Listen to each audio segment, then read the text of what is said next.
Yes, I'm doing the thing where we're in. Do this. Hello, and welcome to the stream. My name is Lee, and I gotta,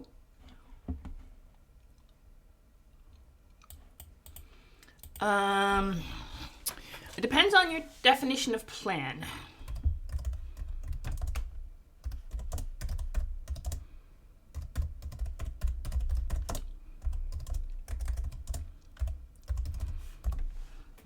Yes, that I think would be the best answer. Oh no, hang on. Tweak my... Yeah, my mic's a little wonky having transported, but it still works, so we're good. Let me go to here. And enroll schedule. Yes, hang on. All right, we're gonna, hi. Do this, I think. Should make let me just double check that got out. Yes, okay, all out of the way. Wunderbar. So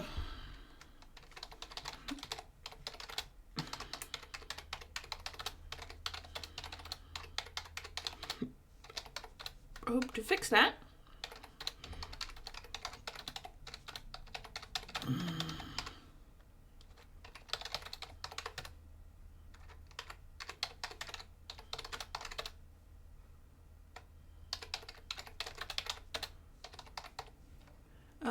Yes, here we go. So,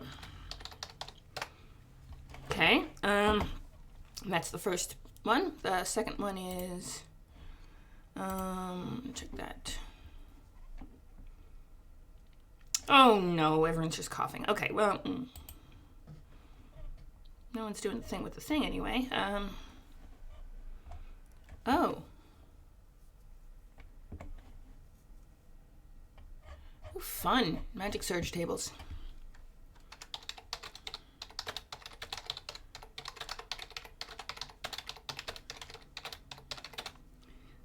Yep. http://www.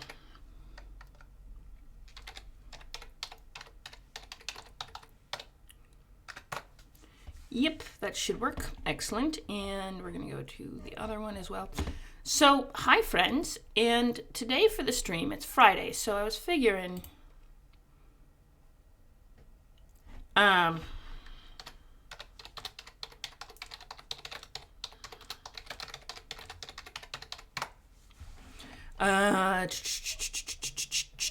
we are going to one more, and then I promise I'll actually do something fun and entertaining as opposed to just vibing here and,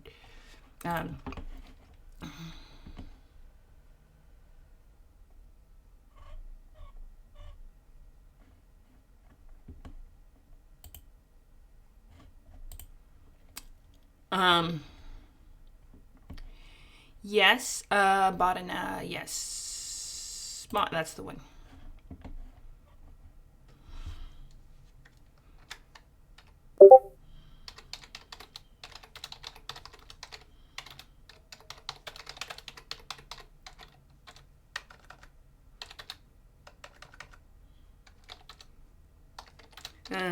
Yes.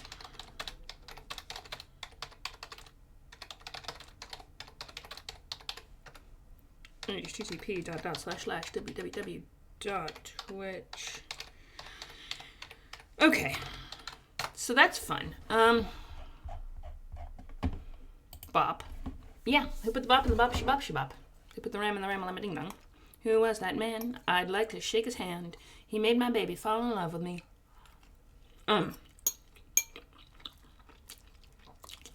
Please don't come after me, Daka. I know eating on stream is slightly uncouth, but I haven't eaten anything all day today because I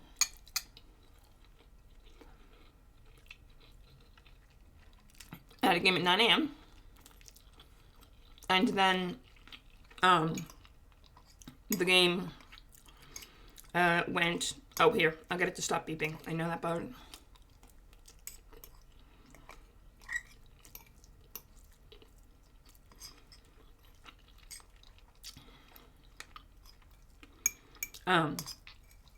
But I do, fun fact about today. It's worth noting.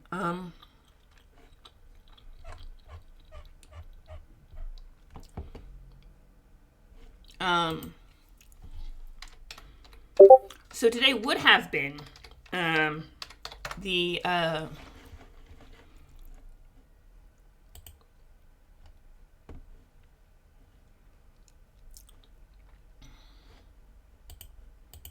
oh yeah, it doesn't like it when you open Discord on 2 tabs, so it makes you log into the second tab. No, it's gonna be annoying. Okay, sorry, I did not mean to annoy everyone live on stream. Hello, and welcome to my stream. I said that already. Her vibes today. I'm actually specifically wearing, I don't know if you can see this. Let me just double check something.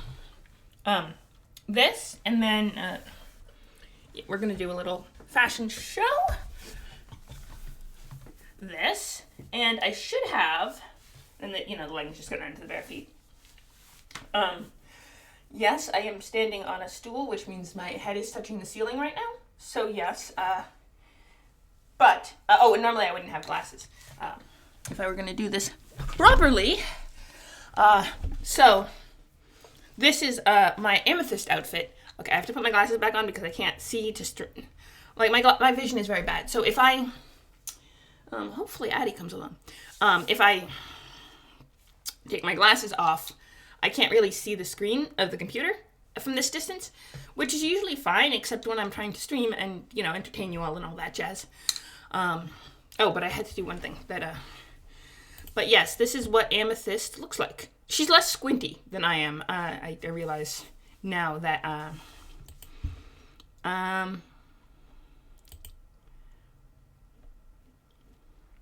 Discord, yes. Oh, my phone is being weird. Lovely, that's fun. Accept invite, yes, I'm going to continue to Discord. Continuing to Discord. Right, once you have done so, welcome to the event.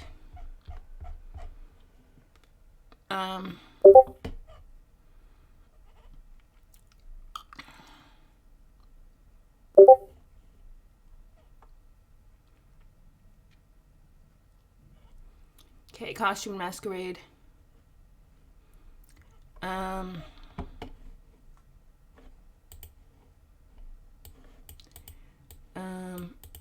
Where were the please copy and paste or type below the phrase into this channel. All right. Okay. Yay. I am back. I am in.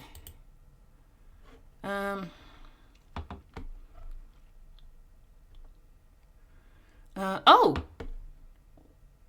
1, 2, 3. There we go. I can get my pronouns and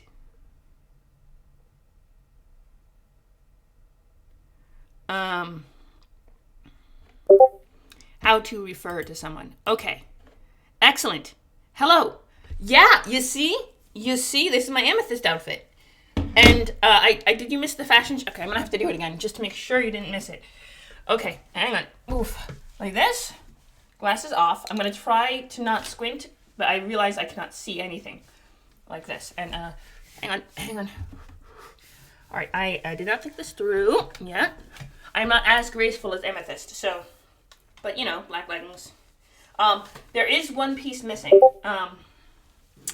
The hood. I have a vest that kind of ties in the front and it has a hood. So I don't have that, but I have the rest of it. And I'm not as nimble as Amethyst, but that's what Amethyst looks like, essentially. I'm going to put my glasses back on so I can actually see what you're saying about that. Oh, yes, hang on. I will stop the beep. Hang on. There. I did the thing where I don't beep. Oh, man. Right, the flag. Do you want me to do it again? I might not be as nimble as Amethyst, but I am still nimble enough to do the thing. But yeah, I'm missing the key component of the Amethyst cosplay that I put together specifically to do the thing. Oh, because it's a Risha day.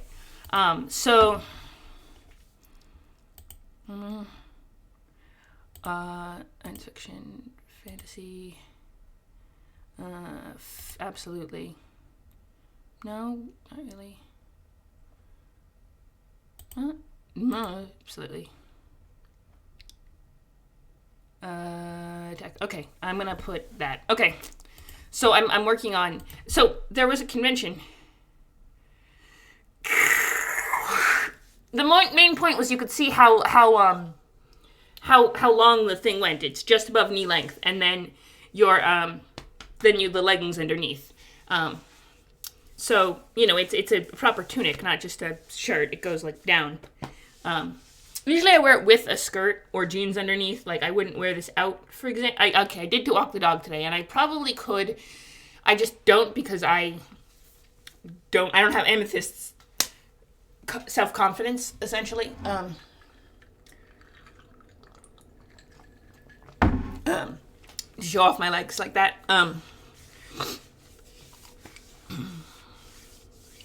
But yeah. So I still have the Rogue Trader up. So I cosplayed Amethyst today because it's Orisha Day, and we do the thing. Yes, no, don't pick the flag. I could leave that up. That's fine. I have skills. I'm actually, as you notice from the, this is Kenny, by the way. The plant. He is a very good little tree. He's crashing in my room because the Christmas tree is where Kenny usually goes. Well, yeah, but just because you can punch people doesn't mean you should dress, you should still dress. There's a whole thing. Like Amethyst would probably wear this and the other one Brunhild gave her to get the hood, and instead of the normal overrode with the hood that I have and I didn't wear, so I can't show it off. Like I have an almost complete Amethyst cosplay, but not quite. And it's just like, Plus I have to figure out something about the glasses because I cannot see to punch, and I would, if I got some elf ears, but I have contacts, so all I have to do is get some decent ears and some contacts, and then so I can see while cosplaying. I think you can't wear anything that impedes movement. You have to wear something flowy. It depends on your exact discipline. If you cover your head, generally it's considered a good idea. You have to wear your hair up, obviously. I'm failing at that, but generally, hang on. What you would do is you would braid. I can braid. Thing about hair, braids. I don't know how long. I know your hair isn't long now, but I don't know if you've worn it long in your youth. But yes, dwarves have to dig all the time. They have to plus there's nothing saying that a dwarf could not be a monk. Dwarven monks are a possibility, a distinctive possibility. Amethyst style of monkiness is more of a vague vibe, Street Fighter vibe kind of monk, so practice of martial arts as and mindfulness as self-defense and attentiveness. So generally the vibe would be very different than a monk who trained in a monastery for for more official training. But it would still, that is absolutely a possibility. Now I kind of want to create a monk, like a subclass of dwarven monks. I mean, there's the way of the drunken master. Yeah, so Amethyst's hair probably looks more like this. She probably has it braided back. The thing about long hair, I don't know if you've ever had hair as long, but you can braid it back, and the braid will stay for a little bit, even without a band on the end. It does eventually start to come undone. Depending on the texture of your hair, that goes quicker or sooner, but straight hair tends to go quickly. But for now, I can have braided hair.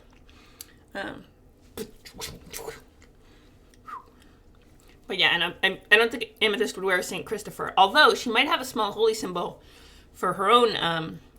I have to research more of the. Corellian might be like a vibe.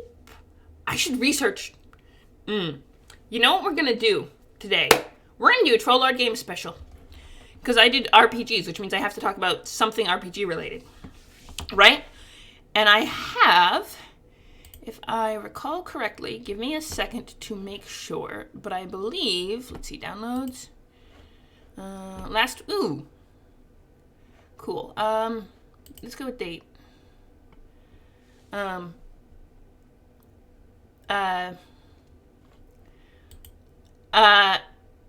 Yeah, that's the plan, is maybe go as Amethyst for the Ren Fair.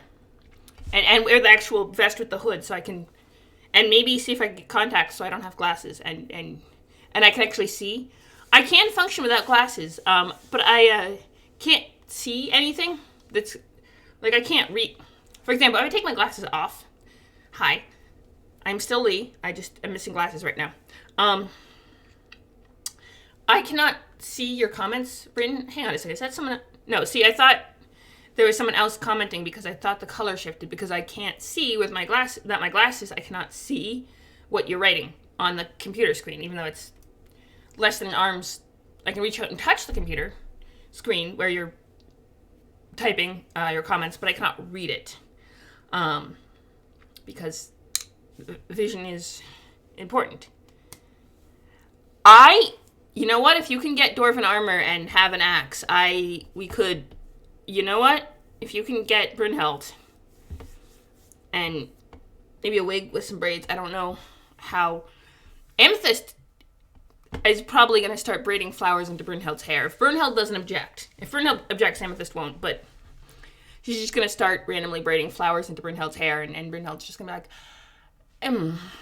and either vibe with it or community events.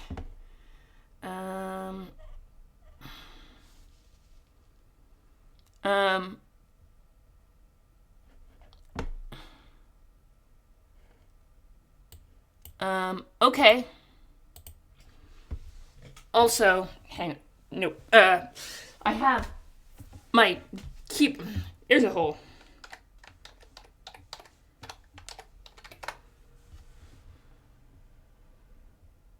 Up to 5 times per 30 minutes. Hey. So.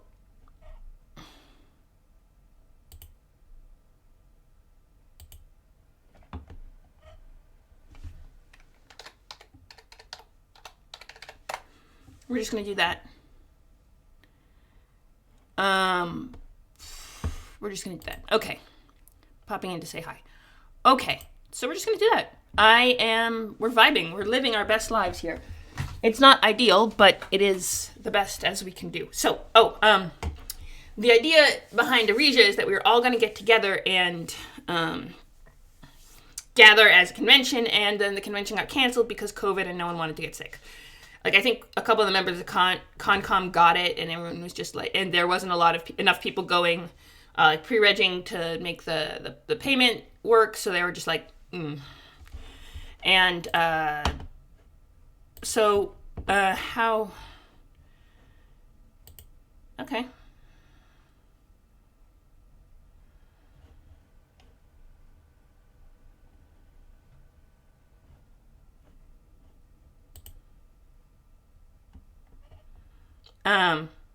Yeah, they have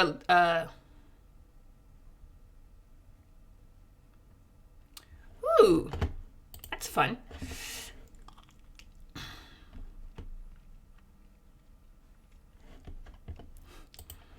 Okay. That is fun. Really? That's the longest your hair has ever been? That is intense. Like, you've never grown your hair longer than that? Dang.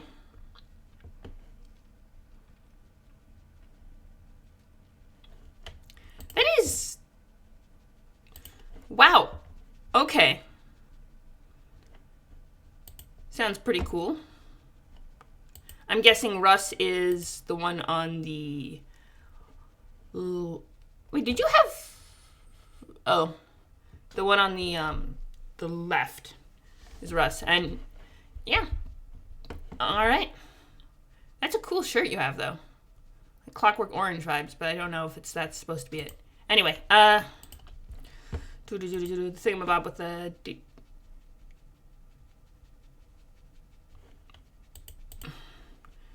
Yeah.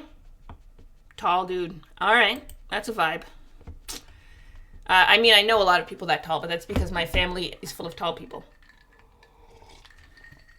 Not a single one of my uncles is under 6 feet tall. Oh ho! Okay.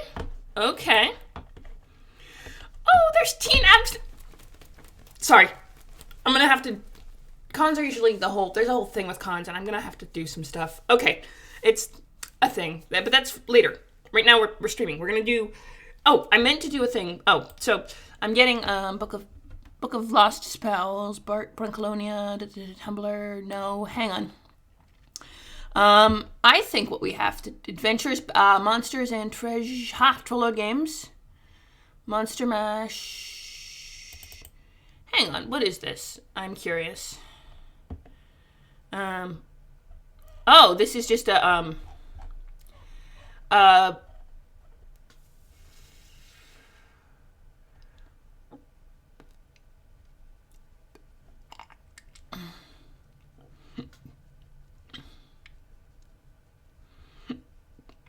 Oh, wow. So basically I have a,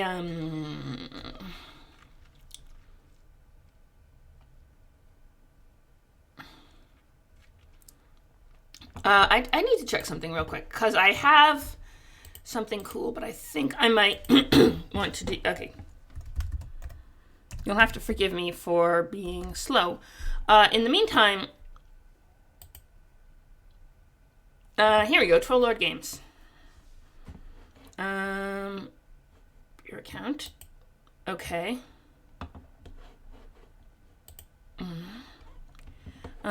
Adventure Backpack, Monsters and Treasure, Character Sheet. Oh. Of aired. Dang it. I thought I had the other. I actually managed to read. I might end up being one of... Well, okay, I don't know if how you screen your writers for your work. Your universe, I guess expanded universe would be the thing. I don't know how you screen writers for that, but it is kind of...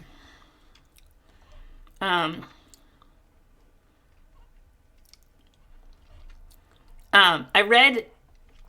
read, what did I read? I read Recruitment, finally.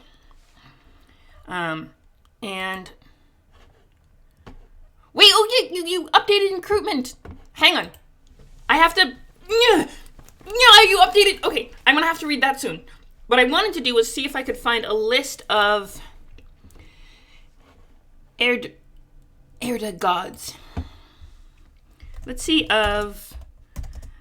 I have to get the... Okay, no.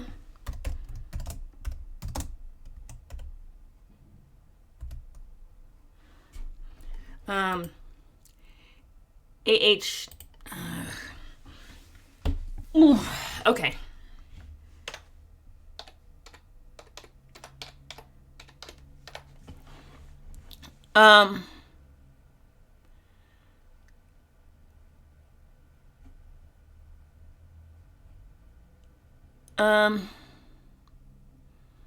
Okay.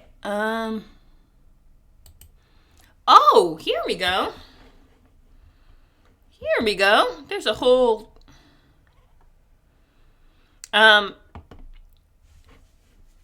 Okay.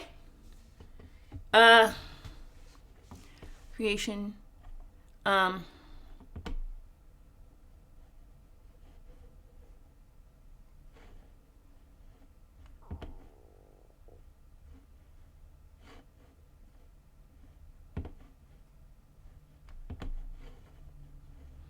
Okay. I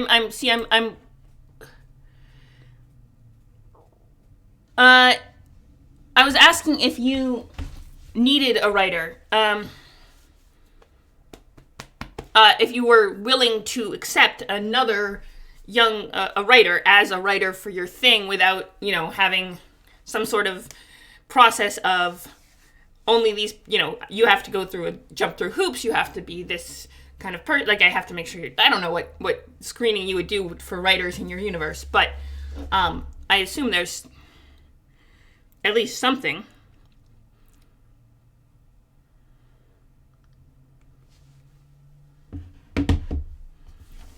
Really? You don't have some sort of screening process where you have to just, like, make sure they're serious or whatever? Because if so, I also have, like, 16 other things that I'm supposed to be writing, so I probably shouldn't. But also, I want to... Okay, this is how I got in trouble with Chuck, though.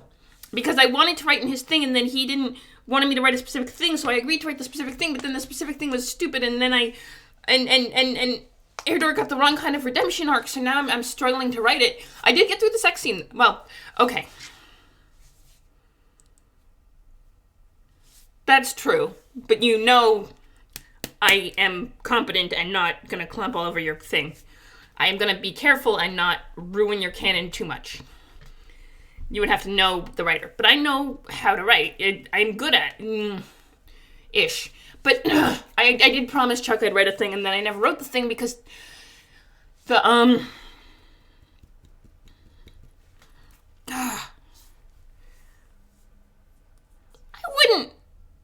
would not do that. I would never. You know that. I wouldn't try to. I might end up writing like half a thing and then not being able to finish it because I got distracted and my brain went... Like, that's what happened with Chuck, is I never finished writing the thing. And I'm going to finish it. I do. I had to get through... Okay, there was the one sex scene, and then there was the and that wasn't even that well described, too. I didn't even write that much. It was just the two of them in a thing in a... Majiggy what's it? The two of them were but I promised Chuck, and so I had to write that part, and then I had to write the part where the other found out about it, and then they have to figure out how they're gonna get together, and then I have to do a time skip, and then they have to do another heist, and then they have to...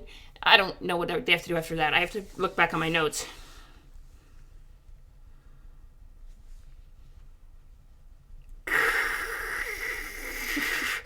Oh!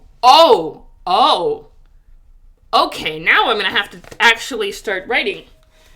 Or Amethyst is going to be annoyed that she can't braid flowers into Brunhild's hair. And then Amethyst gets annoyed, and then okay, well, let's... First, but what I was trying to do was, Allfather and Innes. There are 3 other orders of deity. Many of these creatures owe their existence to the judgment of Corthane as created to carry those tasks the older deities could no longer perform. The Rune Lords, Anoeth, Bur Asil, Ortsar, Gloriana, Grotfed. What I'm trying to do is figure out what deity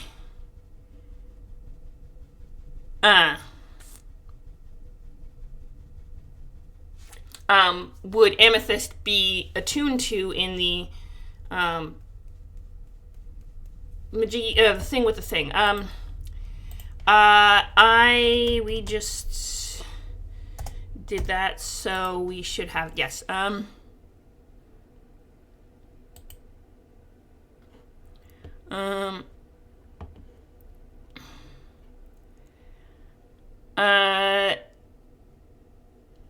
Okay. Alright,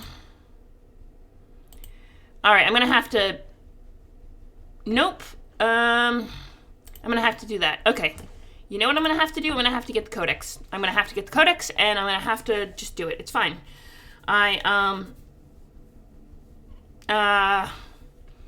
Monsters and Treasure. I think I need the Codex. So, books and maps. Codex of Air.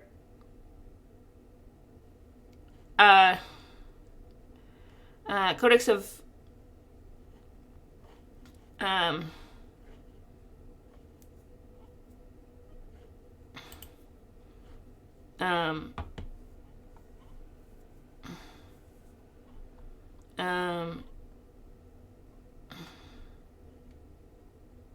Oh, hang on. I think it's.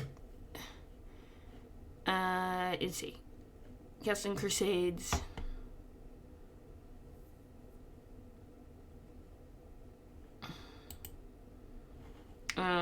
Codex. Valleys of Kamar.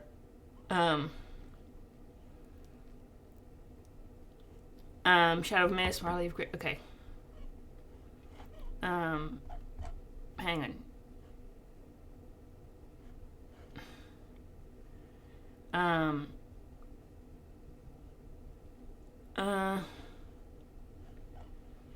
I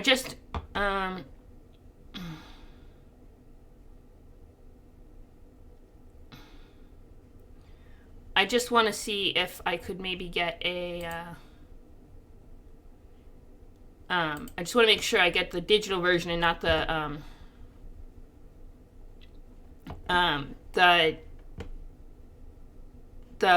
physical version, because if I get the physical version, I'm probably not going to get it just yet, but I want to get the digital version, because I think if I get the digital version, I can get it. Because I think the keep listing it as the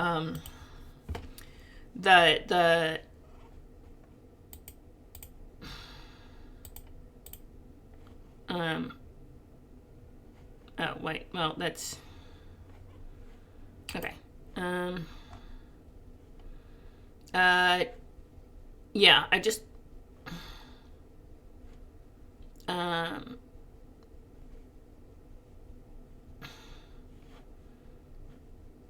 digital. Here we go. Digital. Here we go. Digital. That's what I want to do. Digital. Okay. Digital. Hang on. Yeah, because I want to get the digital codex. Engineering Castles. Codex Germania. Codex Nordica. Forum. Okay.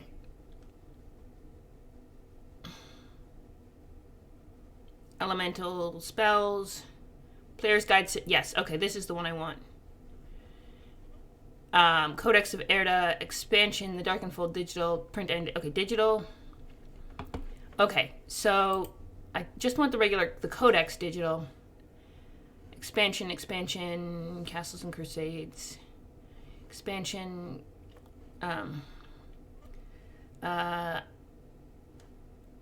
Harvest. Digital print in. Okay, no. Digital Harvesters. Okay. Book of the Dead. Codex Egyptium. Okay, yeah. I think I want the Player's Guide. Yeah, we're just gonna have to get the Player's Guide, I think. Digital. Second printing.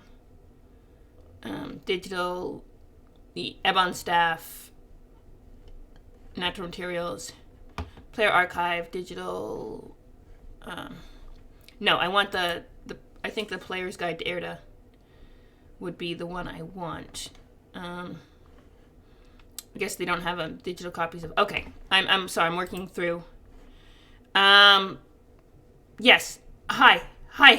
Yes. Hello. Welcome. Sorry about the lack of thing. I am right here. I will chat. Let me see who's in chat. Also, welcome my chat users. Here we go. So yeah, no one. I mean, a number of people apparently coming. Okay, so what I'm trying to do is find. Well, I guess we can do that later. I should do it sometime before tonight, ideally. But I need to figure out what kind of god Amethyst would keep. so I was trying to look at some of the deities. I don't have, okay. Yes. So yeah, my plan was to talk about the deities of Erda at some point, but I'd have to get the copy of the player's guide, and I don't want to do that. I will do that in a minute, I promise, just not right now. In the meantime, what could I do? I want to do something fun and exciting for you guys that's not Castles and Crusades. Oh, you know what we could do? Since I have the monsters and... Okay. Let me do this. Hang on. Give me a second. I'm going to bring up something fun for you guys. Desktop map of... Okay, you know what? It's going to use this one. Yep. Monsters and Treasure of Erda. I'm going to go through this one. Castles and Crusades. Which is very fun, and I have it already, so we're going to just do this. I might have to I'm going to have to buy a copy of the player's guide, honestly. Yeah, I am super excited about that.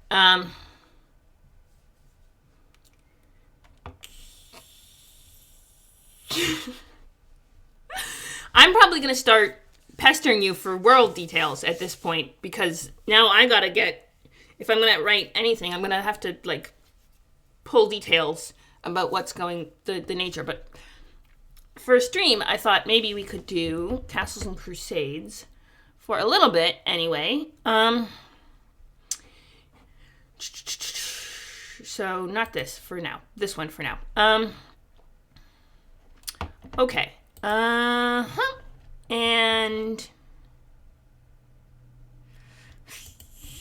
I mean, super exciting stuff. And I also have to read the rest of recruitment because, I could do a live reading of, would that be okay with you? Question, important question, because Sig is a regular friend of the stream and is kind of awesome and did the art of Amethyst, who's a Castles and Crusades character that I run. Would it be okay if I read a little bit aloud from the story called Recruitment, which is, if not, I wouldn't read it any more loud if you don't want me to do it, but I could. That would be a very possible thing I could do. Maybe not today. Maybe I'll save that but just later, not today. But later I could do a whole proper stream, at least the parts I could read. I wouldn't, at least the beginning part, because I've read it. I would read it, obviously, and make sure, but at least the beginning part is pretty tame. Exciting, and, you want to know more, but not, not safe for work, untame. Believe me, I read it. At least the beginning part. There's more now that I haven't read yet, because... And okay. If we're gonna do that, yes, we're gonna save that for another thing. Another stream where I'm gonna, Friday, it's gonna be a Friday stream, and I'm gonna, actually do it well with a, front and center from the whole shebang, and get some of the artwork to work, and, make it a whole thing. But for today, that's for later. And tomorrow, 2 p.m., I'm doing another stream, which is... That is exactly the right way to do it, I would think. Although I'm sure there's all sorts of stuff going on. Okay, wait. I will save the questions for after the stream. But for now, I will save questions for after the stream. There will be so many questions about but first, we're going to do Castles and Crusades, because I was going to do it anyway, and it's exciting and cool, and Monsters and Treasure of Erda, and I finally... No, I took the day off. You should see? I am a completely different state. Kenny is here. I am in Massachusetts right now, so I can't go to work. Yes, I believe me, I understand that very much if you ask me about any of my universes, but, no, I am in Massachusetts right now, in Needham. I could have changed it live from Needham, I guess, but yeah, I am in Needham, Massachusetts, which I guess is kind of doxing myself, but it's a large enough town that,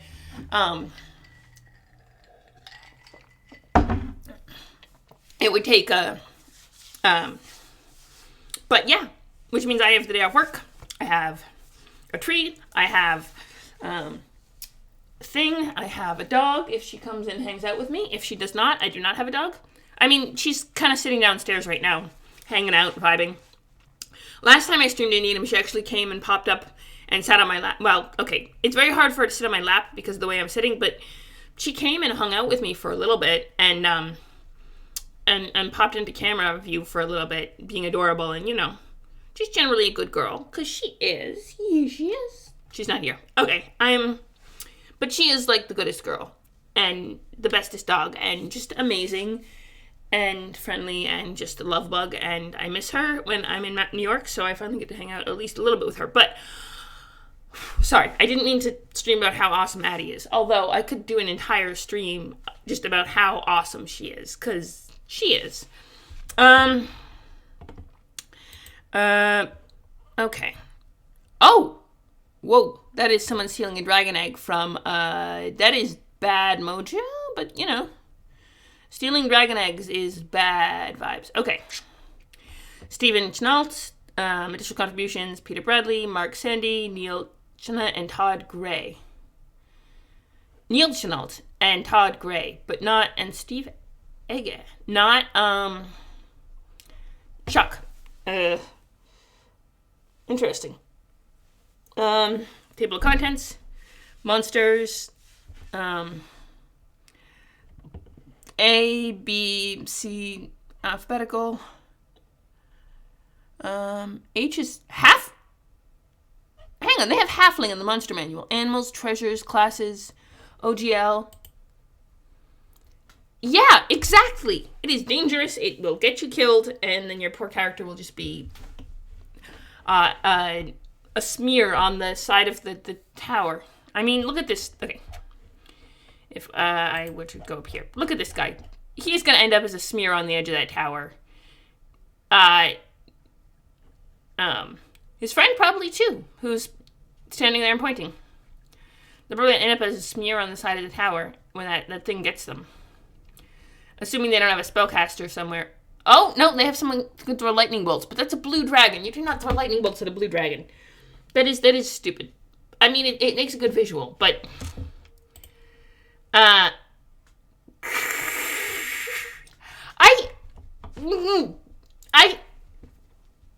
gonna look... Okay, let's look at what Halfling says in the monster. Because this is basically monster manual, right?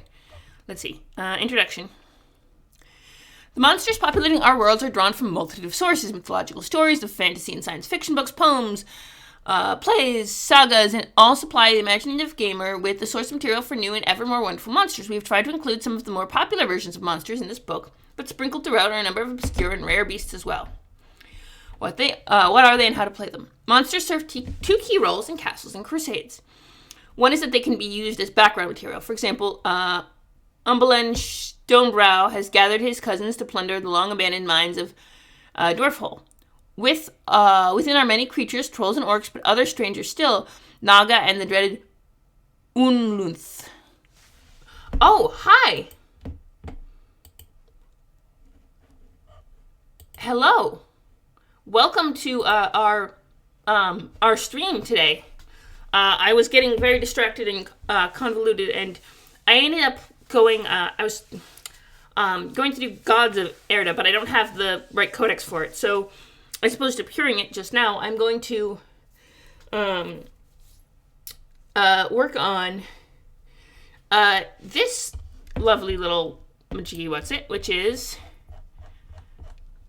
I don't know if you've seen the artwork, but this guy is trying to steal an egg, and it looks like the dragon found him. So, yeah, and they're using lightning on a blue dragon, or blue wormling, probably. It doesn't look quite like a full-blown dragon yet.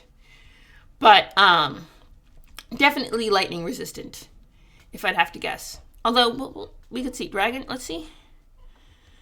Darkmoor worm, devils, dragon men, dragons, lesser, dwarf. Ooh. All right, we're gonna we're gonna keep going with the introduction for a little bit. Let me see. Let me zoom in a little. You know what we can do?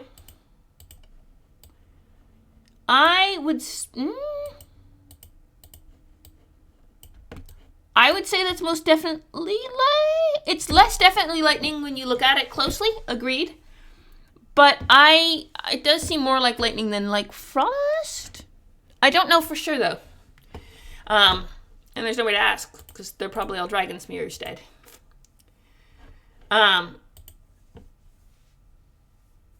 Yeah, no, I didn't actually stream last night, so yeah.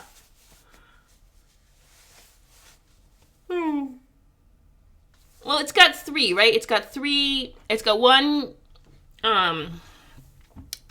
martial class, 1 probably a thief, and then a caster. That's 3 people. So depends on how powerful their caster is, I guess. Or how powerful their they were probably hoping to sneak in, and it did not work out, is what I'm guessing. But, okay, hang on. And, yes, okay.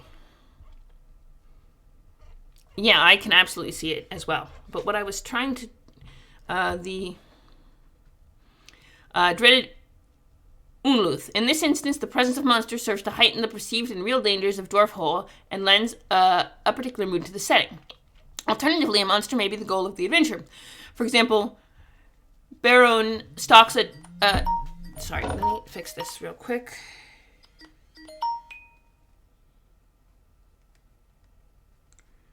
Oh.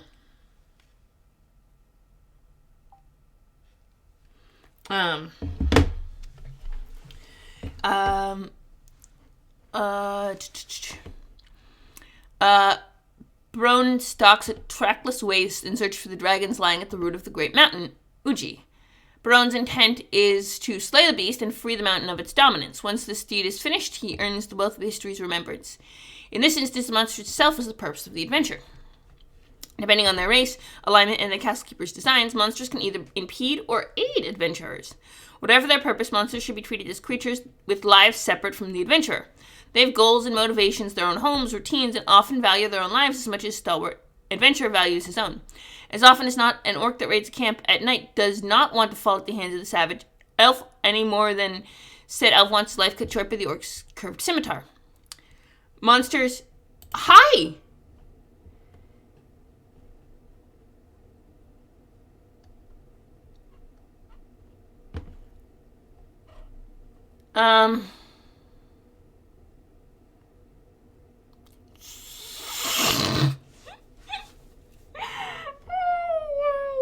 I'm sorry.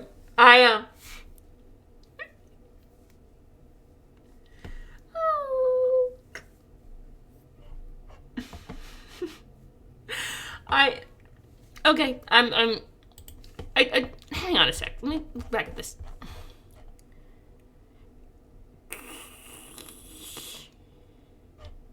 I'm sorry. I have awesome chat. Okay, that is good to know. Oh, also, hi, Pat. Welcome to our little community. You don't usually come onto our streams, so welcome. We're doing a Troll Lord Games stream today, and I'm in Amethyst Cosplay. Although I don't usually wear... She doesn't wear glasses, and she usually has a vest with a hood, but I don't have the vest with the hood, but I'm,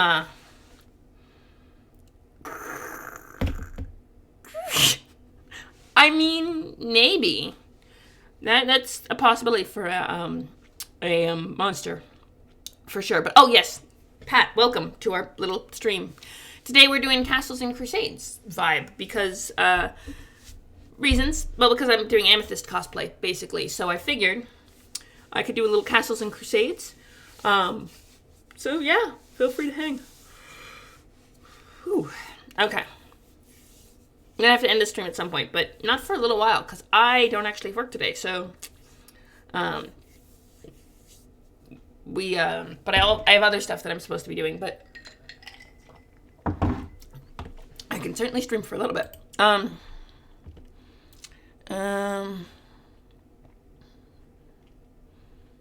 Monsters act in their own best interest most of the time, and intelligent monsters are capable of making rational decisions, such as running away if the adventurers are way too powerful. Playing monsters like characters is a good way to give the adventurers more plausibility, accentuating the experience for all involved. Further, it is the best way to make a game challenging and memorable. A kobold band that blindly attacks an adventuring party and dies within a few rounds is not compelling when compared to kobolds that sneak through the dark, harass the party with crossbow bolts and sling bullets, drive the characters into combat on their own terms, refusing to give battle in open ground. Dragons deserve special attention. They're old creatures that speak their own tongue and live from an ageless perspective in which the concerns of elves and men are little more than distant murmurs. Behind them are memories of lifetimes, histories, deeds, and marvels beyond the scope of those who would plunder their hard-earned hoards. It is useful to consider the perspective of any and all monsters while preparing to play, so that nuances like this can add flavor and dimension to the game. It's basic GM stuff, but sure. Or Castle Keeper, I guess, in this case.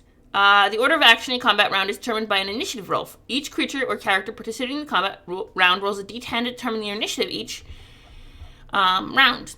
Those with the highest roll take action first, and the actions of others descend from there. In the case of a tie between the monster and the character, the one with physical saves, in the case of the monster, or dexterity as a primary attribute, in the case of a player, acts first. In the case that both characters' dexterity as a primary attribute and the monster has physical saves, a simultaneous action occurs.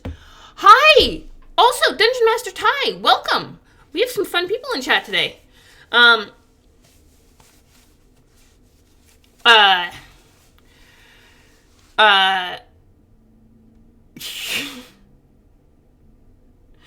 Yeah, or the drawing the dragon off didn't work.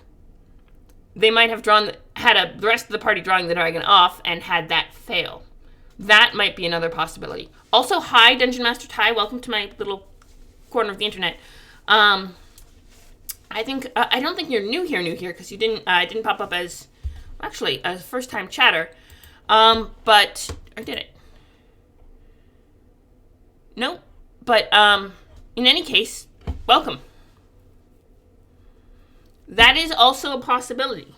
Drunkenness is not unheard of in, dragons. In adventurers, rather. Dragons, I don't know if dragons can that's an interesting question. How much booze does it take to get a dragon drunk? And are there other substances that act as physical inebriants that the,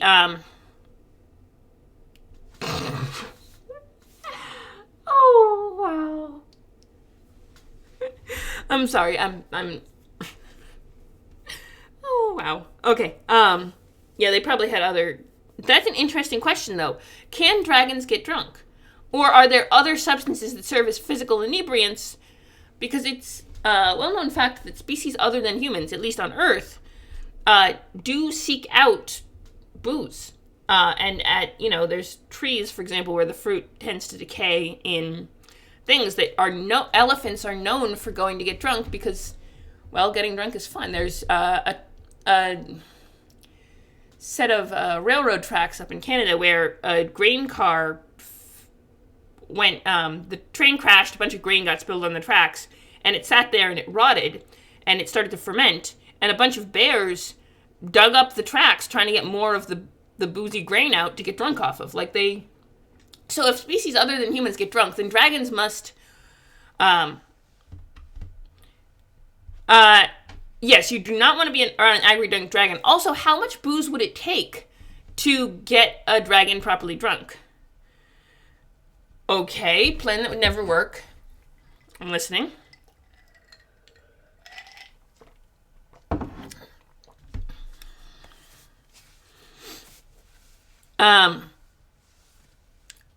Oh.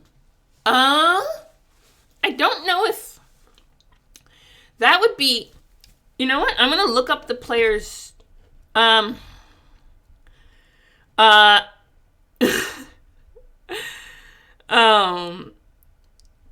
glass of wine for a wormling.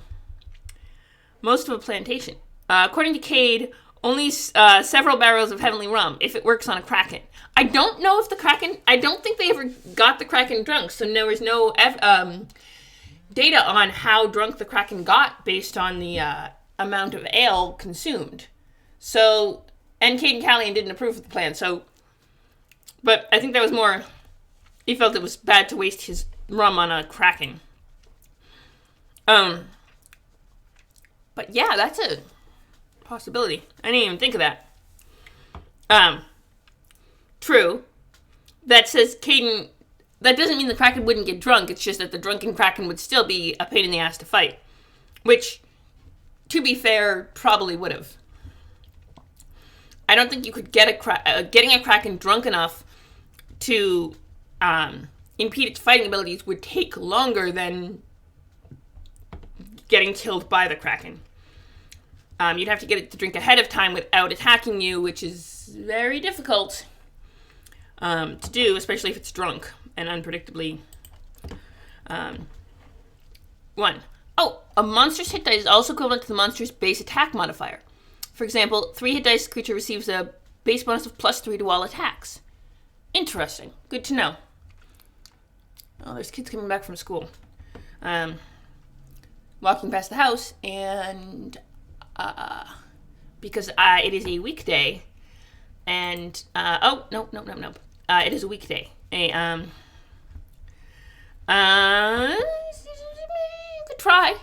could try.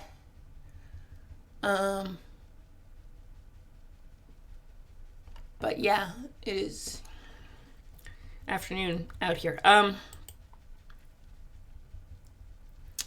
was I gonna? Oh yes, monster characteristics. Reflects the average number of creatures encountered. So there's monsters encountered. There may be several listings that reflect different characteristics. For example, an orc's list is 2 to 12, 10 to 100. These represent raiding party and the entire tribe or clan, respectively. Some monsters are not assigned exact numbers, such as bison or other herd animals. These herds can range from small groups of 3 to 5 members to huge herds of 10,000 or more. The castle keeper should always manage the number of monsters while considering the plot of the adventures and the relative power of the party. Then you got size, as the approximate height of the creature. There are 3 sizes of monster in Castle Crusade: small, medium, and large. Small represents any height less than 5 feet, medium is any height between 5 and 7 feet, and large is any height over 7 feet. Castle's keeper should take note that those creatures who have the ability to swallow a victim whole, such as Tyrannosaurus Rex and the Purple Worm, are not going to be able to swallow all creatures. Circumstances must dictate the action, and Castle keeper should use their best judgment. Good to know. Yeah.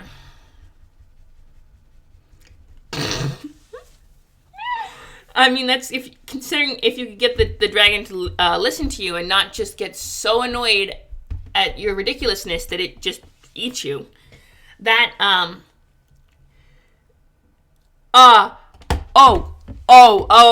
no, the dragon is just gonna, at that point, is just gonna ignore them both. And I've had discussions with Robert on anti-paladins, and it is a lot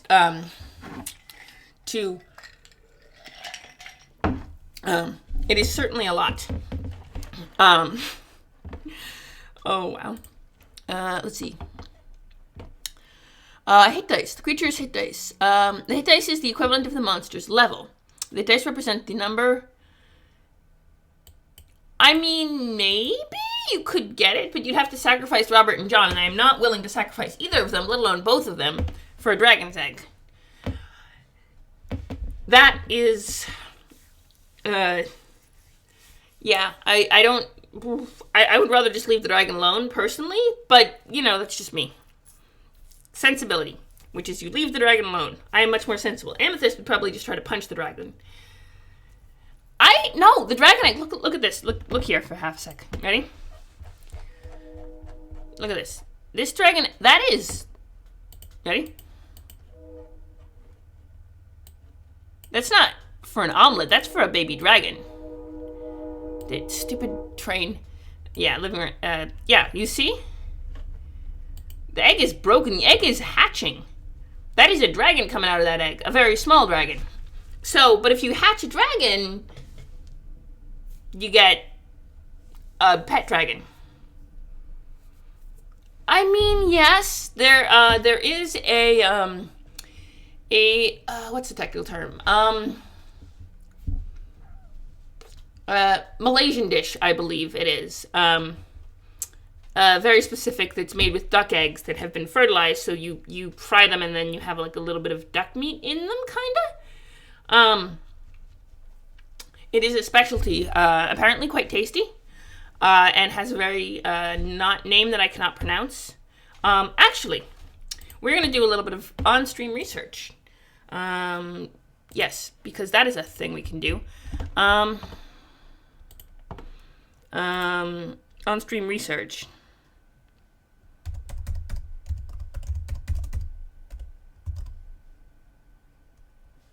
Yes, dish. That's it. Ballot is a fertilized bird egg, usually duck, which is incubated for a period of 14 to 21 days, depending on the local culture, then steamed. The contents are eaten directly from the shell. Balut is incubated for longer periods, have well-developed embryo, and the features of duckling are recognizable. Yum. The term comes from a Filipino language. Philippines, Cambodia, and Vietnam. Okay, so I was wrong about Malaysia. But balut is the technical term I was looking for.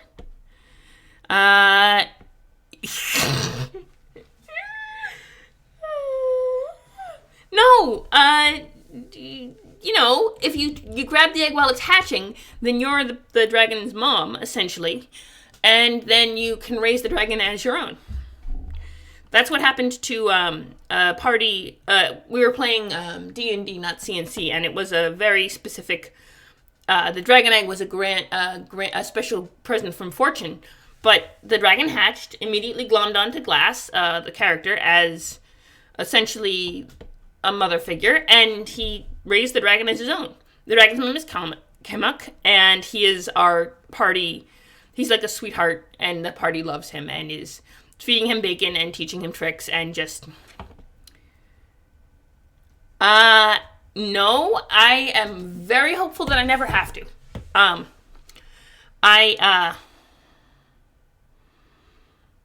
Yeah, but Kamek is adorable and doesn't need to grow up, you know? We have our cute little dragon. He's a cutie pie, he's a sweetheart, and just... I think in 50 years he's gonna get a little bigger. I think that's what the DM said. Oh, in like 10 years he's gonna grow to like a wormling size. Or in 50 years he's gonna get wormling sized. So he's gonna have to be 50 before anyone can ride him. But yeah, no, we shall see how that goes. We'll see. Gimmick is little now and just this cute little dragon pup that follows all around and is Cuddlebug, and we're teaching him how to track and stuff. It's, you know, Amethyst just grew out of her mid-100s rebellious phase, so, you know, lifespans do change the way creatures grow and develop.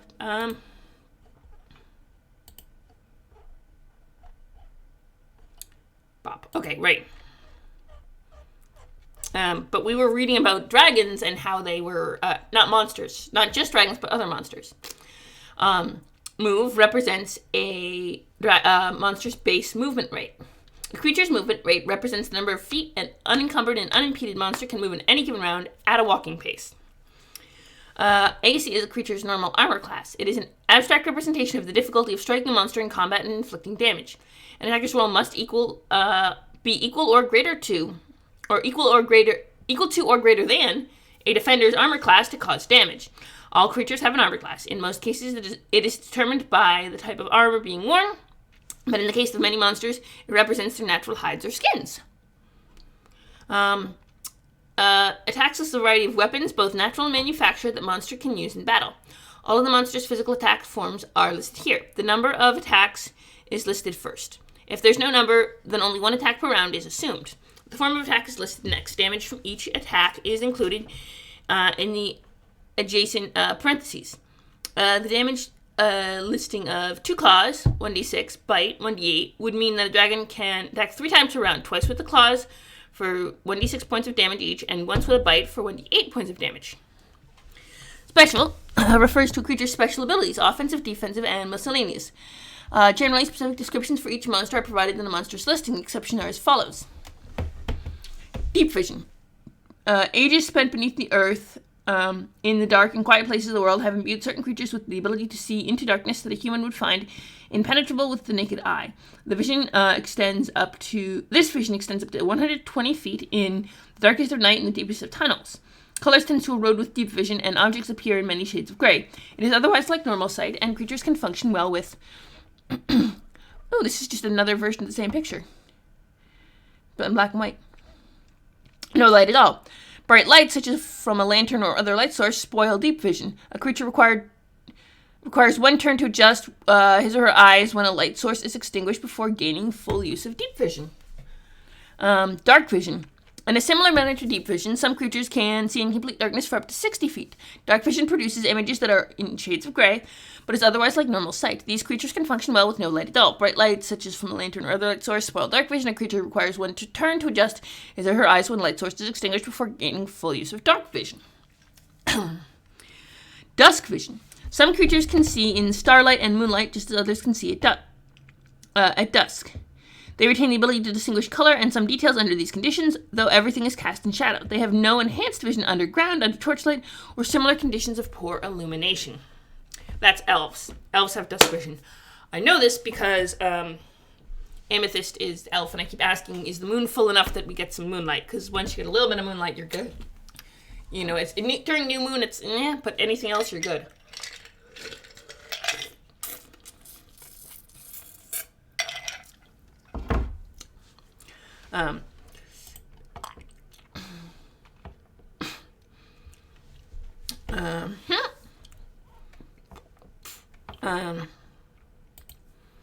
What else? Oh wow, we've got like a lot of viewers for what this is, which is just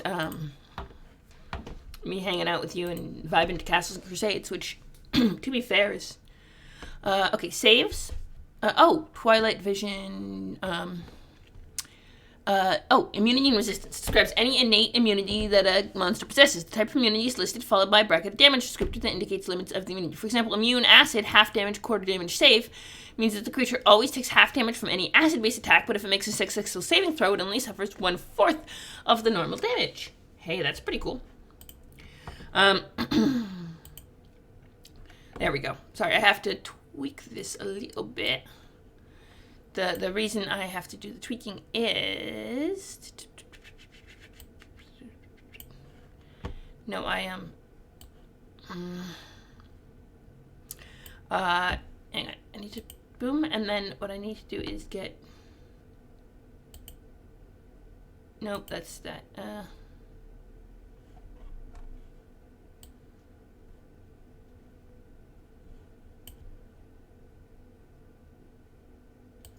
Oh, there we go. Haha. I can do this now. And now I can see well, more or less. Yeah, no, I can do that. That's good. Regeneration. A creature with this ability is difficult to kill as the creature automatically heals damage at a fixed rate per round, as given in the entry. The number following the listing on the creature's stat box designating how many hit points the creature can heal in a round. For example, a troll with Regeneration 2 heals 2 hit points per round. Certain attack forms, typically fire and acid, deal lethal damage to the creature, which doesn't go away. The creature's descriptive text provides the details. Regenerating creatures can regrow lost portions of their bodies and can reattach severed limbs or body parts. Details are in the creature's descriptive text. Severed parts are not reattached, wither, and die normally. Healing starts the round immediately following the round in which the damage was taken. Scent. This ability allows the creatures to identify locations, items, and even people by making a successful check. They gain a +2 bonus when using any tracking ability they may possess. Scent functions up to a range of 30 feet. These creatures are natural hunters and are able to sniff out singular scents even when odor is overpowered by another. Winds, weather conditions, and other situations may render this ability useless or reduce its potency. Multiple strong odors will cause confusion, for example. Other effects are at the castle keeper's discretion. Orcs, I believe, have the scent ability, and half-orcs do as well. So they, basically just are sniffing.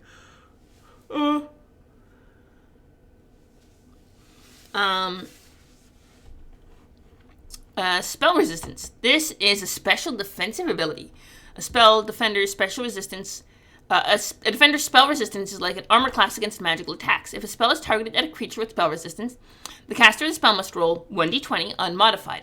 If the result is equal or greater than the creature's spell resistance rating, then the spell can affect the creature. Otherwise, the creature's spell resistance causes the spell to dispel harmlessly. Certain spells are not subject to spell resistance as detailed in their description in the Castles and Crusades Player Handbook. All monsters have an innate spell resistance 1. A monster's spell resistance is listed in its stat block with the abbreviation SR. For example, a Dryad spell resistance is 10 and listed in the special heading as SR 10. Interesting. Wait a second. If all monsters have an innate spell resistance of 1, then I'm guessing that it would apply as well to adventurers? Meaning you have to have... I would apply it, certainly, an innate spell resistance of 1, personally, but...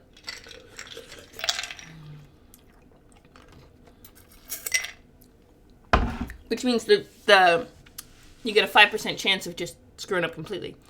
Many monsters can track. When noted, the monster in question can track as a ranger's level equal to the number listed. Wolf has tracking 10. Wolf can track as a 10th level ranger. That is impressive, but makes sense given their scent ability and other things. Twilight vision. Even under starlight, moonlight, or torchlight, these creatures have exceedingly good vision. They can distinguish color and detail under these conditions for up to 1 mile when outside. I think twilight vision is what elves have. Not dusk vision, which is... They're pretty similar, to be fair. Oh, okay.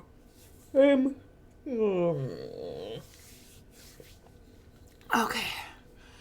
I'm starting to do the crashy thing when I stream too long, which is not good. But we'll go for saves. Represents a saving throw and attitude check categories. Attribute check categories for monsters. Saving throws are made in the same manner as for characters, but with broader descriptions. Each monster is listed as having either physical or mental or both or none as saving throw category. Category roughly equates to primary and secondary attributes unless the base number needed to make the saving throw. Physical attributes are strength, constitution, dexterity. Mental attributes are intelligence, wisdom, and charisma. Goblin has a physical saving throw category, so it makes all saving throws or checks dealing with strength, dexterity, constitution with a challenge base of 12, and all saving throws or checks dealing with weight, intelligence, wisdom, or charisma with challenge rating base of 18. The monster's number of HD acts as modified to this roll, the fashion described in the hit dice. Okay. Intelligence reflects the general level of mental aptitude. It represents the monster's ability to learn quickly and apply that learning effectively, as well as capacity for logic and deductive reasoning. Monsters offer much broader range for intelligence than characters. 1 to 2 is animal, 3 to 5 is inferior, 6 to 8 is low, 9 to 12 is average. So I think 13 to 15 is high, 16 to 17 is superior, 18 to 21 is genius. So I think somewhere between low and genius is the human range. 22 to 25 is super genius, and 26 plus is deific. The godlike intelligence. So yeah, I think 6 to 20 or 6 to 18 is human, the player character level. So I would suggest that low, average, high, superior, or genius is how you would describe human intelligence levels. Depending on, or human or elven or dwarven or, player characters of, humanoid races, essentially. And not humanoids isn't orcs. Well, they probably have the same scale, I would guess. They're just have innately different morality and therefore are natural enemies. But, type refers to classification of the monster. A monster's type can be particularly important where spells and magical summonings are concerned. Ooh, we have a whole list of types. Here we go. Aberration. Apparitions have bizarre anatomy, strange abilities, and alien mindset, or any combination of the three. Animal. Animal is a non-humanoid creature with real-world equivalent, such as a dog or a lizard or a badger. Beast. A beast is a creature with no real-world equivalent, is a vertebrate creature with a reasonably normal anatomy and no magical or unusual abilities. Cool. Hey! Wife is a person. I hope to have one someday. Well, okay. I kept thinking I was going to have a husband, but now there's this girl, and I hope to make her my wife someday. And she will not be of, she'll be, okay, your wife specifically, sure, but she's her own thing,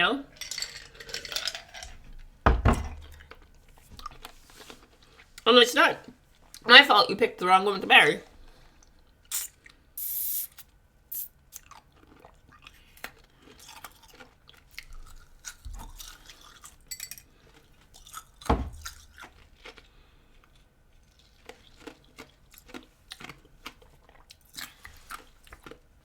I have my bae that I'm hoping will one day meet my wife.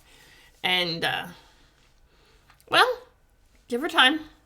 You did marry her, so it's on you, You agreed to this whole thing.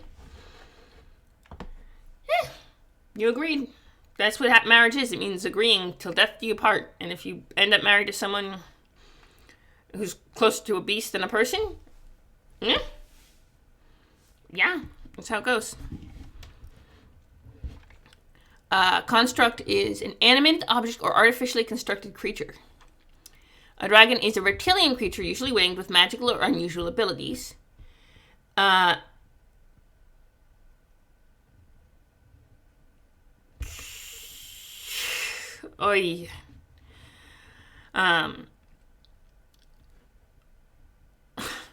elemental is an entity composed of one or four classical elements: air, earth, fire, or water. Well, presumably so. Reptilian is a reptilian creature, usually winged, with magical or unusual abilities. So the creature has magical or unusual abilities and is usually winged. This is why comma usage is important. Put your commas. Frickin' put your Oxford commas. It is important.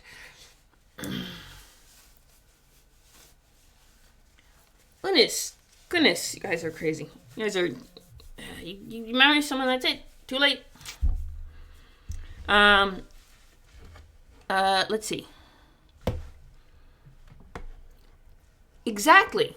But you see how it says usually winged, which means it's commaed, which means that this winged applies to this and is a separate clause from with magical or unusual abilities.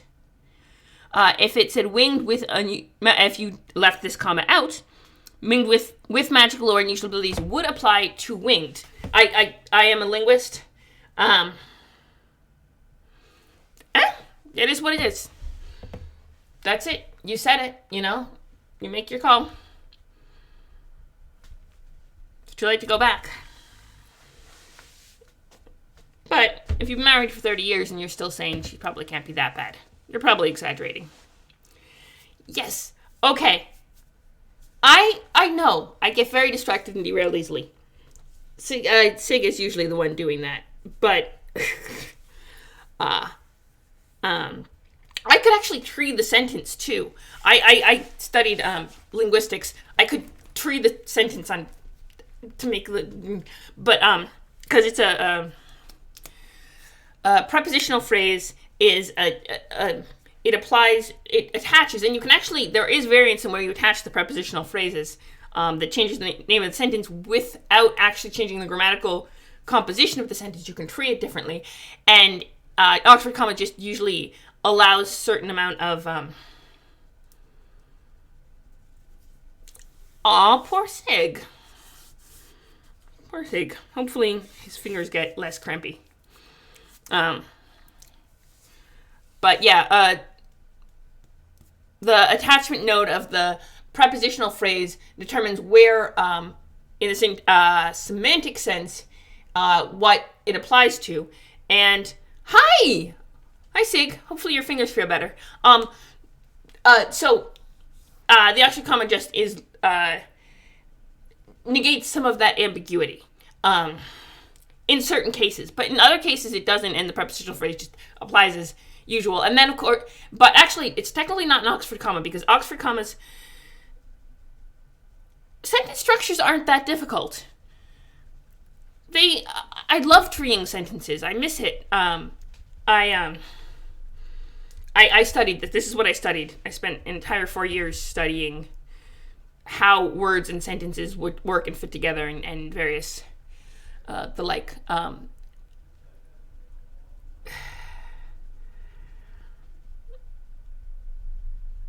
Oh, Amethyst, and there's gonna be flowers, and well, actually, Yoda. There's Yoda's speech. There's a whole technical term for, because you it only works on sentences that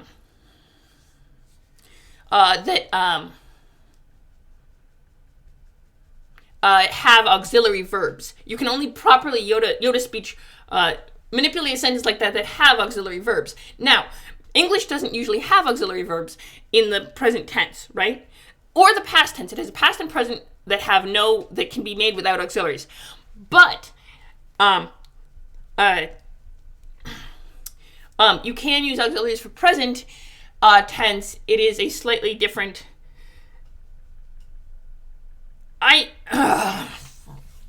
So yeah, you can use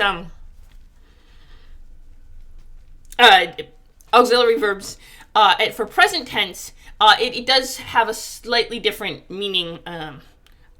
Present participe. No, I believe there's a French technical term in French for it. French actually uses the past. Has a simple past, but is not used in modern French much, only in written form. Hello! Okay, here's what we're gonna do. Hi, friend. Hey, are you a good girl? Yeah, you are a good girl. You want some kisses? Hi, this is... Hello, hang on. This is Addie Pup. She's an awfully good dog. Yes, you are. Here. You're a good dog. All right, here we go. Yep. Sorry, puppy. Yep, here we go. You're an awfully good girl. Yeah, you are. Yeah, here. Put one paw there. One paw there. There you go. No, I know it's awfully large to be up here. I appreciate you coming up to say hi, though. Sorry, she, Yeah. Sorry, I had to show off how beautiful Addie is, because she's an awfully good girl. Yes, she is.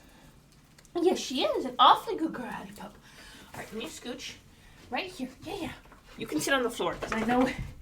Here, I'll pet. So, hi. Sorry about that distraction, but Addie came to say hello, and of course I had to give her a couple pets, because she's an awfully good girl. Oh, the 4 elements. Yes, elements. Good job. Okay, right. Hang on. Elemental, an element is entirely composed of one of the 4 classic elements. Earth, air, earth, fire, or water. And then there's extraplanar. Sorry, I know I got distracted, but Addie is adorable and such an awfully good girl, and so I had to show her off a little bit. Right? You a good dog? Yeah. Fae, extraplanar are creatures, it's a non-elemental that originates from another dimension, reality, or plane.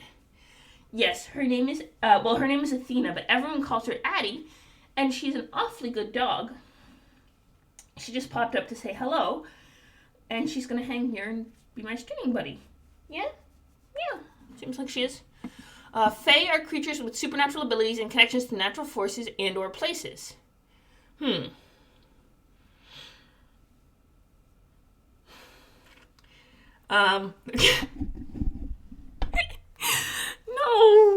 plane isn't. No, actually, it's spelled the same way. Plane. Airplane is AIRPLANE, right? as in the device used to fly, right? As opposed to a bus or train. Oh, right, the fifth element. I believe a love elemental would be extraplanar, count as extraplanar. They only count, elemental are only the four classical. The fifth element counts as an extraplanar. I believe. And then there's the element of surprise, which, along with fervent loyalty to the Pope, is the Spanish Inquisition's greatest weapon. But, yeah,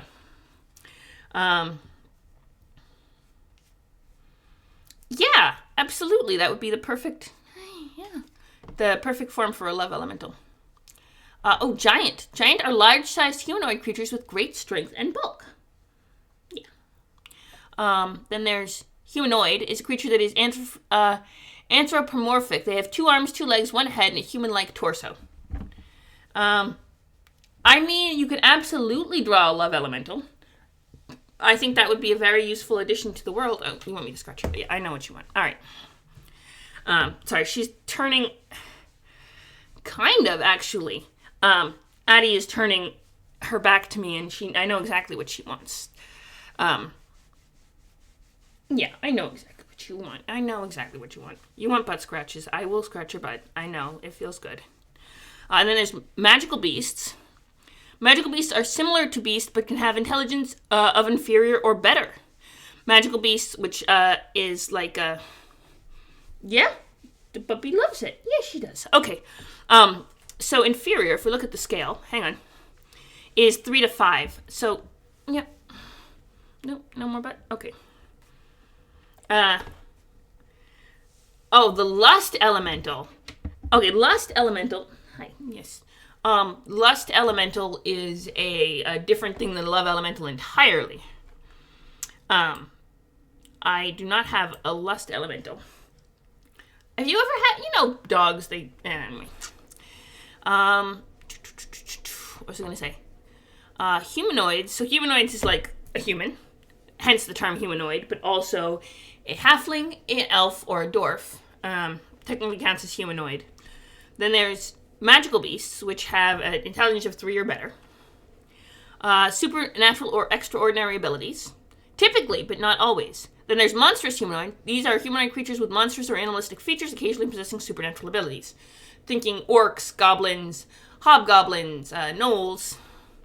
Ooze. An ooze is an amorphous or mutable creature. Plant. This type encompasses all plants and plant-like creatures. Then you got shape changer. This type of creature is a stable body but can assume other forms. And then there's undead. Undead are once-living creatures animated by spiritual or supernatural forces. Undead are immune to all mind-affecting effects, charms, compulsions, etc., and to poison, sleep effects, paralysis, stunning, disease, and death effects. Paling, yes, would fall under undead. And then there's vermin. This type of creature includes insects, arachnids, other arthropods, worms, and similar invertebrates. Treasure. Designates the appropriate amount of treasure type a creature has in its lair, or if noted for a specific monster on its person. Refer to part 2 of this book for more information on treasure. Experience points, XP, represent the development reward that characters receive for slaying, subduing, or otherwise defeating monsters. Refer to the Castle and Crusades Player's Handbook for more information on awarding experience points. The number in each entry's suggested average HP. The Castle Keeper should feel free to adjust the experience point value as needed or desired. The following chart can be used to determine experience points of typical monsters or monsters which have already been altered or created. Entity growing faster and hotter until it explodes in a messy conclusion, just to reappear again 5 to 10 minutes later, smoking a cigarette and drinking a... Okay.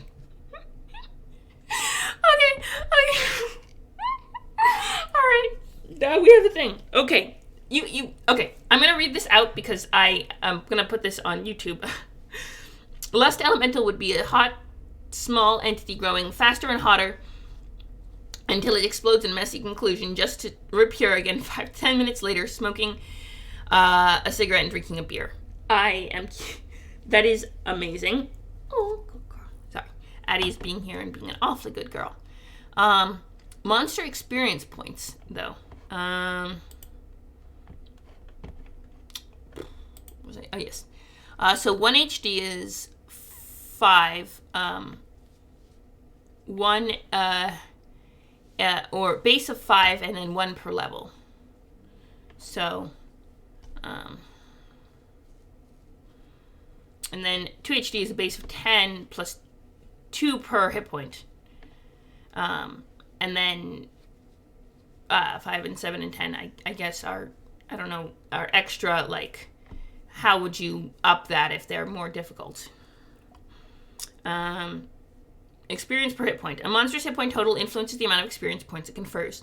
To calculate this, simply multiply the number of hit points by the dice, by the hit dice of the creature. For example, a 5 HD creature has 25 hit points. The base is 80 experience points plus 5 experience per hit point. 125 extra experience points will be awarded for this creature for a total of 500, 100 extra, which is 5 times 25, for a total of 205. There are about 3 categories of special abilities designated in the chart by the Roman numerals 1, 2, and 3. A given monster's total experience value increases by the amount of special abilities it has. All special ability experience points are added to the base experience for the monster. These special ability experience points stack. For example, Skag, 4 HD, has 4 attacks per round, a Category 1 ability, and he can use first level spells, another Category 1 ability. Skag's base experience points, 40, are increased by 40 points, 20 XP for each special ability, for a total base of 80 plus 4 HP per 4 XP per hit point. Okay. Special 1. This category includes 3 or more attacks per round, spells or spell-like abilities of 1st to 3rd level, and any non-magical special abilities such as scent or tracking. Special 2. Category includes 5 or more attacks per round, maximum damage of 24 or more points in a single attack, spells or spell-like abilities 4th to 7th level, and extraordinary powers such as invisibility or etherealness. Special 3. This category includes death attacks, petrification attacks, and spell or spell-like abilities of 8th level or higher. Monsters in the world of Erde. A brief history. Histories are fun. I do love lore. In the beginning, the All-Father dwelt in the void, the great empty, where there is no time existed, nor want of hunger or sustenance. In this nothingness, the All-Father began creation. In the days before days, the All-Father drifted in the deep wastes of the void, fashioning things of his own mind. Following no plan known to man or dwarf, he peopled the void with many creatures, great and small. In the timeless place, creatures did not know or need nourishment, and they throve or faded due to the original design. These creature scholars were called the Valarkan. Deathless, these creatures did not know death, but would from time to time fade. As such, they never understood time or its machinations. The Allfather set them from his thoughts as if playthings, and set himself different tasks.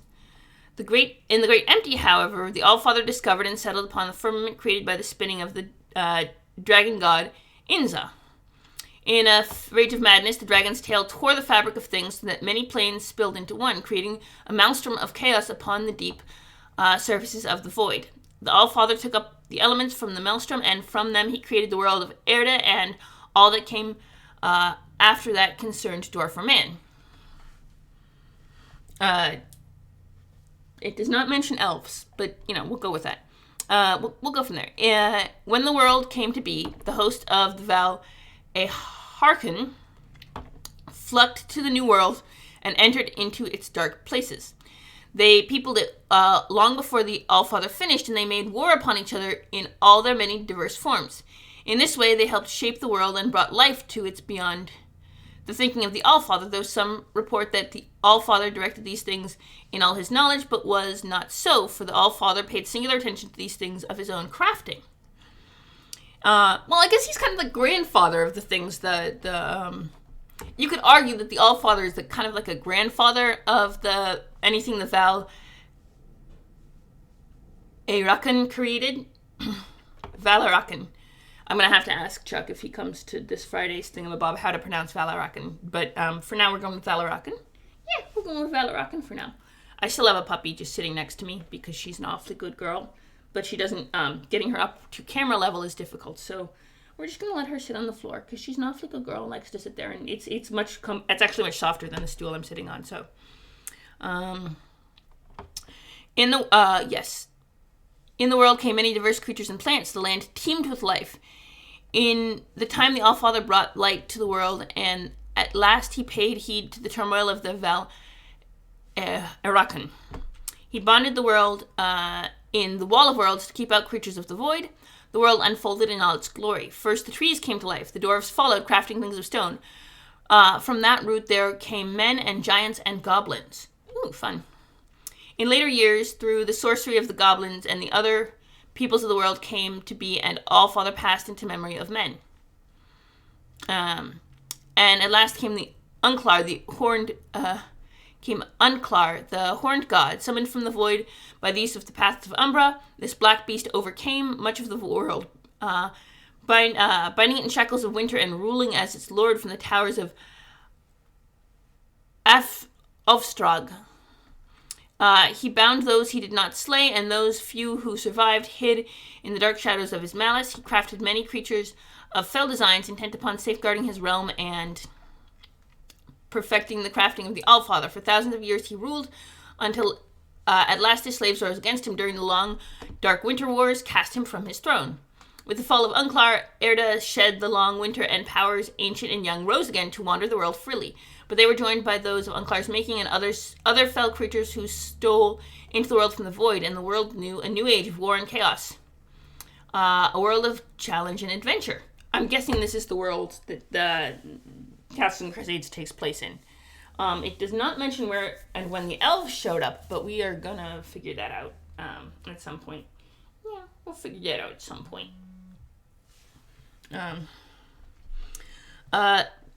The Journeys of Adventure is a difficult one, filled with hazards and dangers no other person would attempt. Many fall on the road to glory, but those who survive the fires of their wandering bask in the wealth, power, and glory. Such are the promises of the world of Erda. The monsters have their genesis in games that were part of stories, and as such, the monsters reflect storytelling elements. They portray monsters who have their own designs and motivations. Some as simple as hunger-driven predation, others far more complex, bound in emotions and history. Castles and Crusades is a game that attracts many different types of role players, and for this reason we have removed many of these storytelling elements from the general entry and placed them in the end of each entry under the In Erda heading. These sections have been beneficial elements in them, some particular to Erda, but others for more general use. Read the sections and use or discard these elements as desired. Well, that's sweet of them. Oh, sorry. Shh. Baby, I didn't mean to step on your tail. Yeah, no, I didn't. You know. Read each entry carefully before running the monster in the game. Many of these monsters possess unique abilities that can, if not understood, be devastating to a character or party. Each monster's design incorporates its ecology, habitats, desires where necessary, and habits of predators where needed. Predaceous monsters incorporate the many facets of hunting animals who utilize their attributes to kill their victims quickly and efficiently, and those victims ill-prepared or too weak often fall prey to them. The dice of monsters should not determine the level of party they encounter. Understand the abilities, how deadly they may or may not be, and incorporate this into any encounter, planned or random. Some monsters may have high hit dice and seem a good challenge for a band of characters with lower levels, but these same monsters may possess abilities that kills quickly. In this case, the challenge level of the lower level characters must face becomes insurmountable and death inevitable. Powerful abilities should not necessarily steer the castle keeper away from the particular monster, but being aware of them allows the castle keeper the opportunity to adjust the challenge level, hit dice, or incorporate other factors that make the encounter less deadly and more fun. Dangerous encounters are often the most enjoyable and the most memorable, but just as often they are frustrating. In short, understand the full abilities of the monster before using. Erda is a deadly place, and the stone fields are filled with unsuspecting, the unlucky, and the unhappy. But those few able to overcome the challenges, there is renown, wealth, and everlasting glory in the Songs of Men. Yeah, in the Songs of Men. Here we go. Let's start with A. Afkarn. 1 to 4 encountered. Ooh, that's a fun little picture. Size large, so over 7 feet high. Yeah. Hi. Hello. Yeah. So 9 hit dice, d8s. 30 feet movement. AC of 18. Attacks, 2 claws, a bite, and a horn attack. Okay, so this thing is deep vision of 120 feet, improved grab, rend. Saves, mental saves, but not physical. Intelligence of average. So it's got like a 10 intelligence. Alignment is neutral evil, a magical beast, treasure of 10, XP 1,000 plus 9 per HD hit point. So it would depend on what you roll on your 98s. Ooh, yes, actually, that's true. Are succubi and incubi lust elementals? That is a technical term that I'm curious about. I had not thought of that, but I think it might be partially the case. Yeah. The Arfkarn is a large predatory creature. They have long, powerful, muscled legs and large claws on their front feet. They have no arms or wings. They have a layer of long, thin feathers, almost like scales, cover the whole of the creature but for its feet and head. I don't know if that's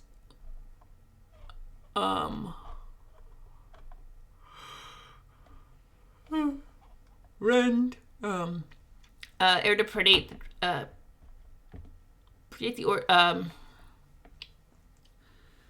so men came after dwarves in Erda, which is worth noting. I am. Oh wow, it is pushing through. Okay. I think that's what this is supposed to be, because they have no arms or. It says front feet, so that implies that it has other feet, but it only has 2. Feathers are generally dark green or blue and scintillate in the light. The creature's necks are thick as their torsos and laced with powerful muscles. Their head are wide and flat with a short snout. Bony protrusions line the upper lip and lower jaw. Upper and lower jaw.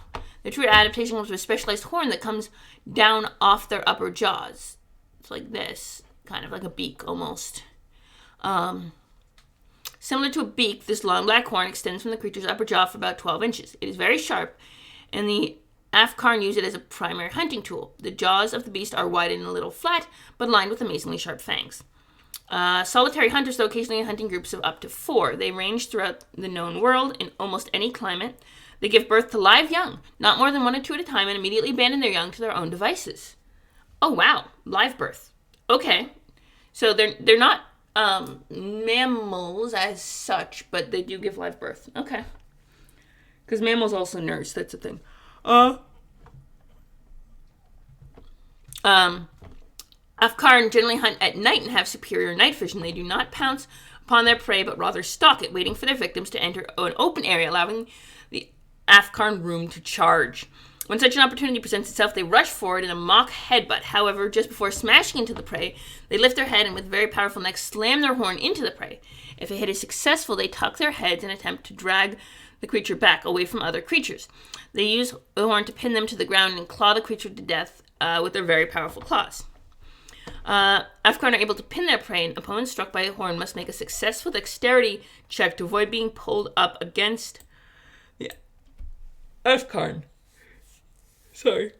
Those who fail are pinned against the creature's chest and dragged from the combat area. The Afkarn pull them far enough away to pin them to the ground.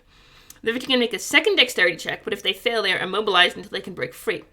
On each subsequent round, they are allowed to make a strength check against the creature and attempt to break free. An opponent held in Afkarn grip is subject to attacks from the beast's iron-like claws. It is called an Afkarn. It is a monster in Erda that I was reading about in the Castles and Crusades. Somewhere in between. It doesn't have any arms, so more chicken-like, but it also doesn't have wings, so more like a T-Rex. It has the horn-like beak, which is not a true beak because it doesn't have the claspy nature that a beak has.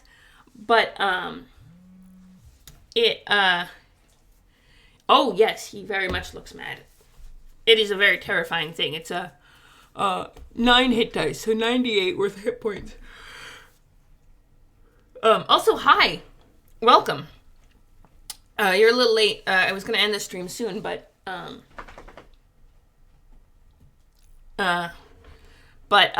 got to the AFCAR and I started it, so I had to keep going with it because it's actually intensive.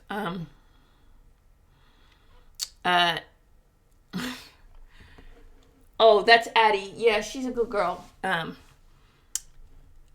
She came to say hi and hang out with me, but she's going over there now. Bye-bye. An Afghan predate the age of dwarves and have hunted the vast regions of the world since before recorded history.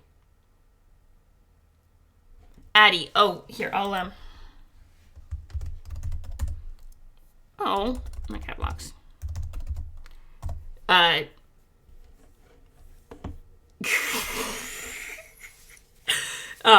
It's short for Athena, actually. She was named Athena, but everyone calls her Addie because she's a cutie pie. Okay.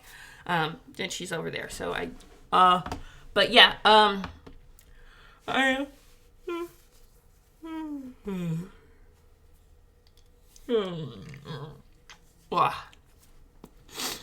sorry. What was I going to say? Oh, in Erda. So Erda is the setting. Here, I'll move it here so you can see. Oh. Yes, I am very much okay. I'm just... Oh, hang on. Oh, she goes. I'm just falling asleep a little bit, so I might need a nap, which means we're probably going to end the stream at 3:30, and also the computer is not... Bailey. Sorry, Bailey is... I called my computer Bailey for... I am not sure exactly why, but there we go. Now it's charging. Yeah, so I'm probably going to end the stream at 3:30, but, oh, here we go. Let me just check one thing first. So it predates the age of dwarves, which, according to our earlier, reading on Erda lore, was the very beginning when the Allfather created, was the first of the humanoid species, I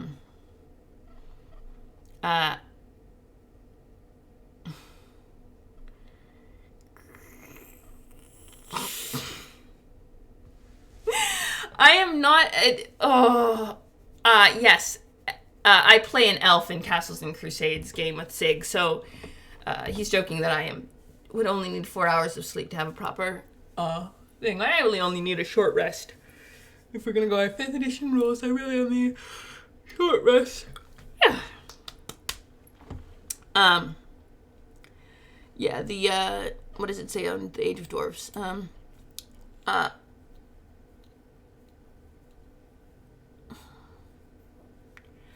The trees, yes. The Allfather brought light to the world, and at last he paid heed to the turmoil of the Valkaran. He bound the world in the wall of worlds, to keep out the creatures of the void. The world unfolded in all its glory. From first the trees came to life, the dwarves followed, crafting things of stone. From there the roots became men and giants and goblins. I mean, yes, to be fair, I am wearing an Amethyst cosplay. A very specific elf, who, I don't have the ears, or the hood and the vest, although she could probably take that off as needed for, reasoning, but, I do not have the, ears to properly portray Amethyst, but, there's that. Yeah, I put together an outfit. When I asked what the character looked like, I described the outfit in excruciating detail because I had made it out of clothing I particularly had in my closet, except I forgot one of the pieces. So I decided to do today's stream dressed as Amethyst. I almost said Amherst, which is kind of, actually, yeah. I mean, she's just growing out of her mid-100s rebellious phase, so yeah, she's a little bit of an emo drip.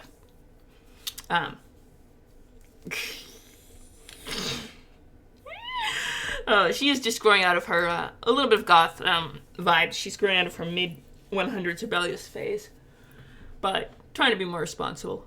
And, succeeding. Oh, yes, but the Dwarves came before men. So before the age of dwarves means that this was long ago. Their name derives from the Dwarven word for fur and horn, as their feathers are fine, almost like fur in the horn for obvious reasons. Many cultures throughout Eirda prize the Afkarn for their feathers. They collect them, making elaborate cloaks, dresses, etc. out of them. They're very durable and resistant to normal wear and tear. But the horn is truly catch for those who hunt the Afkarn. The horn has many uses, but most often as a ceremonial cup to carry and drink sacrificial wines and other elixirs. The practitioners of the dark god, the practitioners of that dark god relish. Oh, the temples. The horn has many uses, but often as ceremony comes in the temples of Narhit. Yes, I meant that next to the Narhit.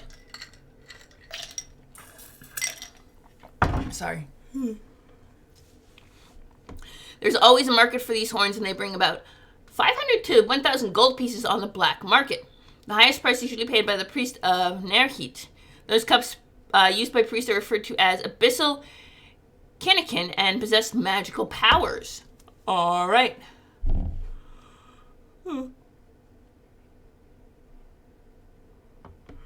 Well, okay. Alkanaut is also another bird, large bird creature. Apparently has a human head. And high intelligence. And chaotic good. A magical beast. Wow, okay.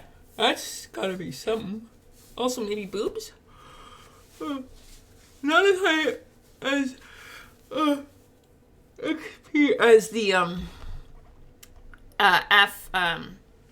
Afkarn, so I'm guessing it's more of a easier to fight than this thing, this peak predator. Okay. It is almost 3:30. I am going to fall asleep right here if I keep going much longer. So I'm going to end the stream. Thank you so much for all of you who came slightly later in the stream, especially. I do appreciate it. Also, for those of you who came earlier in the stream, I have this very cool necklace, which I wanted to show off because one of my my only sponsor for the stream is Relentless Rebels, which is a jewelry company that makes this really cool necklace, among other very cool jewelry. And I oh, you came at the beginning of the stream. Okay, fair. Like I said, you came at the beginning. But I can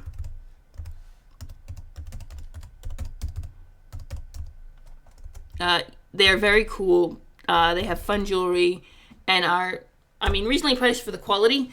The only, wait, hang on.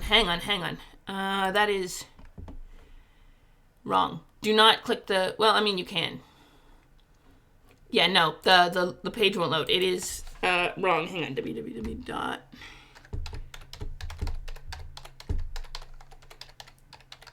That one. There we go. This is the second link is the correct link.